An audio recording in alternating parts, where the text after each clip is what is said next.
A presentation of AIT.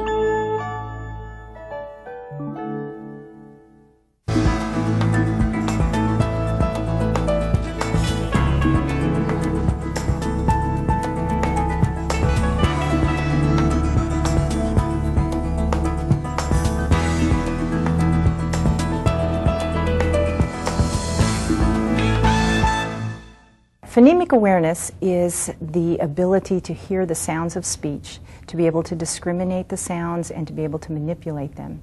It's entirely an oral activity.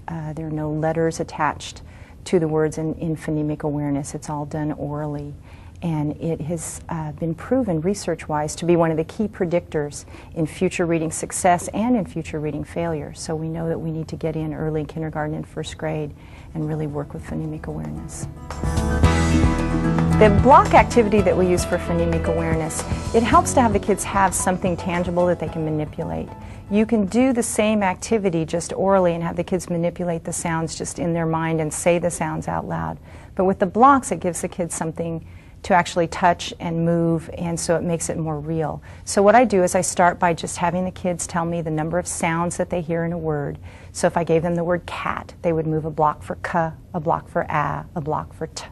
So we learn what the sounds are in a word to discriminate among the sounds, and then from there we can do some different activities. So what you see in this clip is the kids are working on what I call minimal pairs.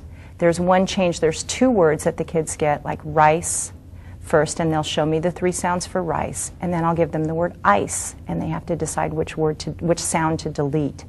So it's a matter of deleting a sound, or we can go the opposite direction, and we can go from ice to rice, which would be adding a sound. So the minimal pairs is just a one sound change, either an addition or a deletion. And so it has the kids have to think about where they hear the sounds that they're going to add or either delete. And what we're going to do today with these blocks is we're going to move one block at a time for each sound that you hear. So if I said p, that would be one block, okay, like that, and then we'll pull them back where they go, okay? If I said, let me think of two sounds, how about t, ah, I go t, ah, okay? And then the next step is to have the kids track a series of words with the blocks. And so, again, it's usually a one-step change, either an addition or a deletion, or sometimes a substitution. Say we go from man to can. We've changed one sound. They have to identify the sound, move the block, and put a different block in its place. And it goes through a series of steps, so the kids have to hold the sounds in their mind with the visual clues of the blocks and manipulate the sounds physically. Next word, lake. Show me lake. All right, good job. Got three. Okay. Make sure you say if you say your sounds to yourself, then remember how you said them to yourself and you realized how many there were? Just make sure you say them to yourself, okay? Or you can say them out loud. Okay, that's all right. It's really ideal in a small group where the teacher can sit close to the children and they can watch the process and see if the kids are having problems hearing where the sounds change or what the sound change is. You really need to be in close proximity, and that way you can understand what's happening. The Spider's Web is a fun activity where the children are asked to rhyme words or give words that have a similar vowel sound to a keyword, a target word that we start with. And basically it's just a big ball of yarn. The kids all sit in a circle on the floor, and the teacher gives a keyword to rhyme with and rolls the ball to a child. The child thinks of a word, hangs onto the string, and rolls it to another child. They think of a word that rhymes and rolls it to a next one. Once you run out of rhymes, you just come up with another word and keep going. And today we're going to start with rhyming. And so I'm going to say a word, and then I'm going to roll my ball of yarn to somebody else. And then you have to think of a word that rhymes with mine. And it's okay if it's not a real word as long as it rhymes. All right, the word I want to rhyme with today is play. Play. Okay, hold the string. The string. There you go. Now roll it. Hey, all right, good job. Say them nice and loud. The kids enjoy it because the pattern that the yarn makes looks like a spider web, and it's just an entertaining activity that again builds the rhyming capability, generating rhymes. I'll do it too. Okay, we're going to change the game a little bit now, okay? You ready to hang on to the string? Why don't you get a hold of the string? And do you know what sound long A makes? What sound does long A make? A. It makes A. It says its name. Do you remember that? All right, I want you to think of long A words now. Any word that has that A sound in it, okay? Luna, you're first. Shared reading is an activity where the children and the teacher share the responsibility of the reading, and it's helpful for kids who are emergent readers. They're just learning to read, to be able to read with the teacher or pick up parts of a story that repeat or rhyme or something like that. The activity that we did, shared reading, usually it takes the form of either a pocket chart activity or it takes the form of a big book activity. This pocket chart activity is a step-by-step process where the children start by learning a poem together orally, and then we introduce the print, and we work on things, the concepts of print, such as directionality. The children will point to the words as we read it so that they get the left to right. They'll understand the difference between a word and a sentence because they're pointing word by word. And so we work on those concepts of print just in reading the poem together. 7, 8, lay them straight. 9, 10, a big fat hen. All right, great job. Okay, now what we're going to do is I've got each of those lines written on a sentence strip, and I'm going to put them up in my pocket chart, okay? And we're going to practice reading them. Okay, all 5 lines. 1, 2, buckle my shoe. 3, 4, shut the door. 5, 6, pick up 6. Well, then it moves on, and it takes a little bit more responsibility away from the teacher. As the children, we pull out the pictures in the chart, and the children have to match the pictures to the words. So now they have to look at the chart without benefit of reading in unison and figure out which picture goes with which line in their chart. They place their picture next to the correct line, and then they read only the line. So now the line is taken out of context. It requires a little bit more sophisticated reading skill. But we're still there for support. It's still shared if it needs to be, and we're there to help. The next step involves removing the words, the sentence strips from the chart, and then the children have to match those to the pictures that are left in the chart. This requires even a higher level of reading because the pictures, sometimes you can figure out where they go in the poem, but the words, you really have to be able to read some of the words to be able to match it. So again, they match their sentence strip to the picture, and then they read their line. The next step involves matching word to word, where we just basically take words, sentence strips that are cut with the same words, and they match them, put them right in front of the sentence strips that are already in the pocket chart. So it's just sort of a visual discrimination, matching the word to word type of activity. They look at the words they have, decide which line it is, and then match them up. Then we can pull out the sentence strips, and we've got individual words in our pocket chart, which frees us up to do some different activities. So one of the things that we do is I call fill in the blank, and we just pull out words from the pocket chart.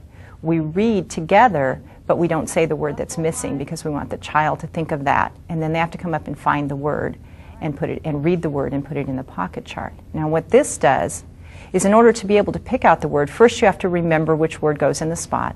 Then you have to have the phonics skills, the letter sound correspondence, to be able to find the word that is spelled correctly that goes in that slot. And so the kids have to use those phonics skills to pick out a word and then read the word completely out of context. They have to read the word by itself and then put it in the chart. And you can pull out different words in different places in the poem or the story, and then the children have to do that activity. The last step is to rebuild the story. Now the children, in this video we just took all the words out of the pocket chart and laid them on the table, and we went line by line. We found the words that go in the first line, and those were put up in the pocket chart. Then we found the second line, and so on. If kids need more scaffolding than that, if they're not ready to rebuild from a whole table full of words, you can pull out line by line and just give them a mixed up line of words with no referent other than the picture, and they have to order the words, and that's kind of an intermediate step. But these kids were able to rebuild the story pretty easily. And then once they've gone through this series of steps, the pocket chart activity becomes a center activity that they can do during an independent work time, where they can go over and rebuild the story and point to the words and practice all the same things that we did during the steps of the group activity.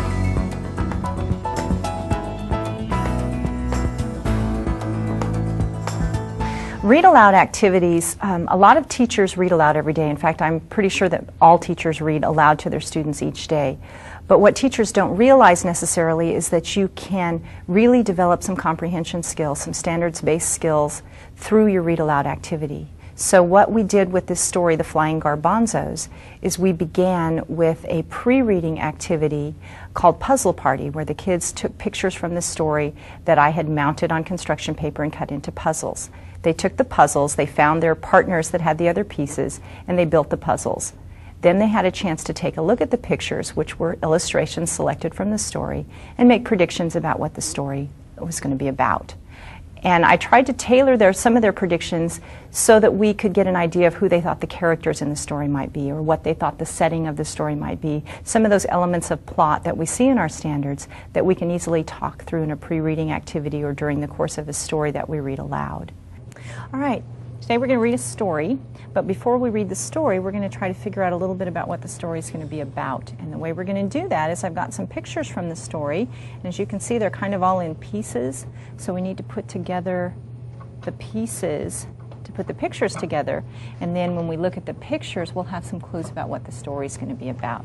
Okay, I don't have a puzzle for each person because it's supposed to be kind of a teamwork project, okay? So we need to work together on some of these, all right? Looks like Nathan's jumping in. Does anybody see the piece that'll finish Nathan's picture? Okay, Whitney's got one together. All right, that one goes on Nathan's, doesn't it? Okay, Yeah. There you go, Nathan. All right. Mooney, you want to come over here and help Jasmine put this one together? Okay, there we go. Good job. All right, look at your picture. Turn around so you can see it. Yeah, you might want to get on the same side so you can see. All right, so take a look at your picture, and you can look at the other pictures. If you just kind of stay in your seat. Oh. Okay, and then I want you to tell me what you think the story is going to be about. I'm going to put your ideas up on the chart. Okay, maybe about wild animals.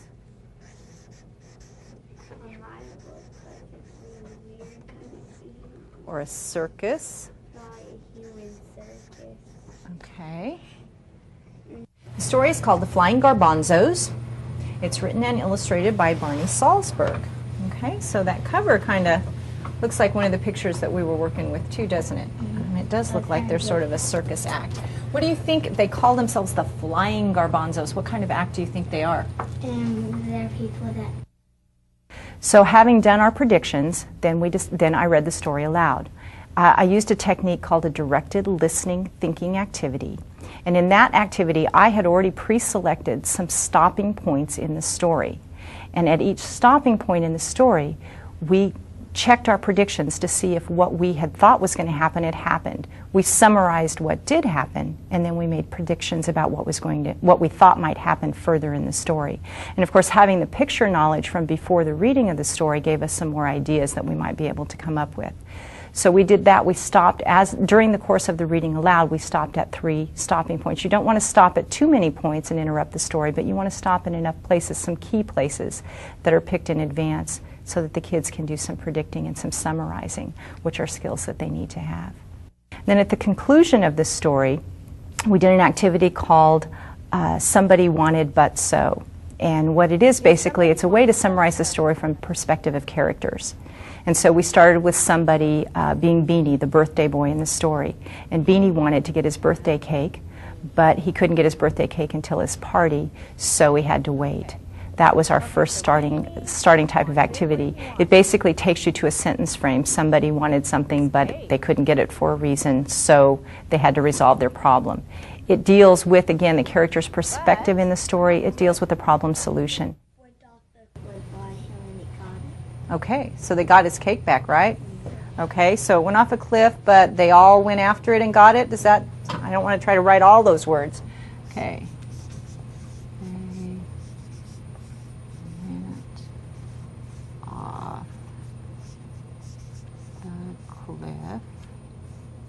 And then they create a poem by completing some sentence stems that start with the word I.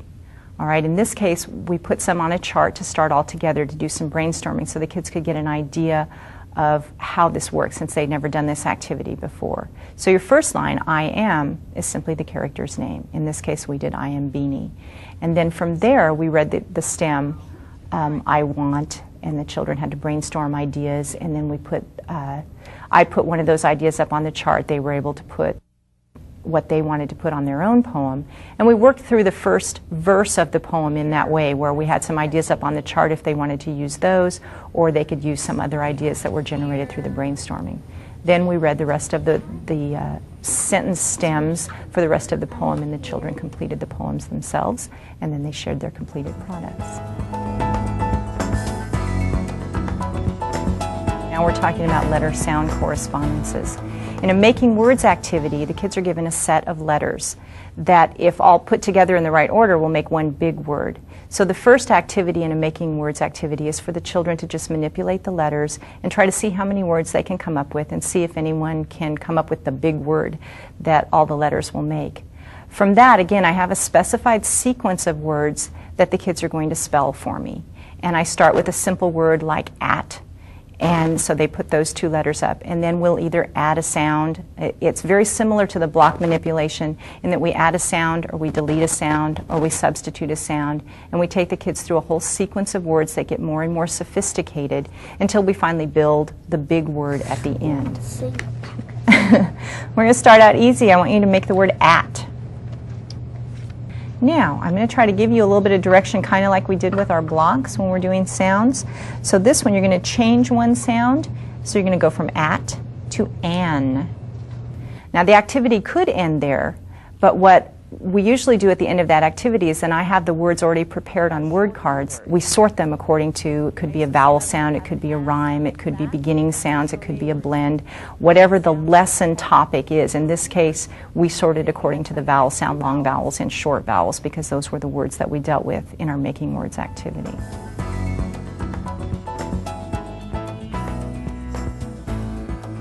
The flipping fish game is a fun activity for kids because they feel like they're playing a game and having a great time, and yet what they're really doing is practicing whatever phonics element the teacher's been teaching in the classroom. In this case, again, the kids were working with short vowel words, silent E words, long A words, and long E words, and all those words were basically written on little fish shapes, and then we just turn the words over on the table. We throw in a few little fish that have stars on them and a few little fish that have sad faces on them.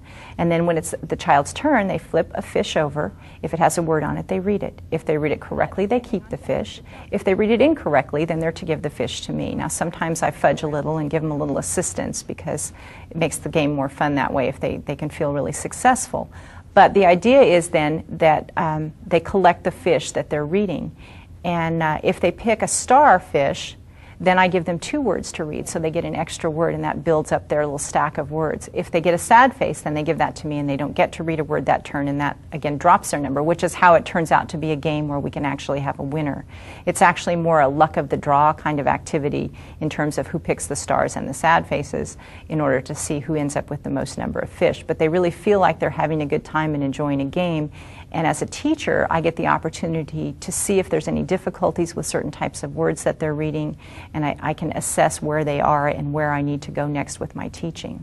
And so it's just a really fun activity that works well for them and really helps me as a teacher. And not only do children need to know phonics, the letter-sound correspondences, but there are some words that are not following those phonics rules. We call them rule breakers, but words that don't fit. And those are words that need to be memorized. They're words that show up frequently in context when kids are reading, words like the and said and was, words that don't fit sounding rules, so they need to be memorized. And what happens is a child's ability to comprehend depends on how fluently they're able to read. And so by building a sight word knowledge and then practicing them to get more fluent, we build their fluency in reading and then their comprehension. So the timed sight word activity, I have little packets of sight word phrase cards for the children. And they get a packet, they get some time to practice, and I can help them if there's any words they don't know. And then we time them with a stopwatch to see how quickly they can read their packet of 15 cards. Okay? After they read that, we record that, and then they get some more time to practice, and then they get a second chance to time it. And it really shows them that practice helps, because without exception, the kids' time usually improves unless they fumble with the cards or something happens that's unusual. The extra practice will cause them to improve their time. And so as the kids work through different packets of sight word cards, they improve their fluency by reading for speed. Plus, they just really enjoy it. All right, you ready to go first? Okay, when I say go, go. You are at school, down the street, your mother, with us. So long, the white sheep, he would try, would like some bread, up here, a new hat, in the water, he would do, did not go. Perfect, 13 seconds. Actually, almost 14, it was 13:64. All right, good job. It's a competitive activity that you have to be careful with, but since the kids are only competing against themselves, then it makes it a little less hard on their self-esteem if there's kids that are really fast as opposed to kids that are really slow. They know that they're trying to constantly improve their time, and so it makes it a little bit easier activity. Yes, you are the red cow. Okay. Oh my God, I may get.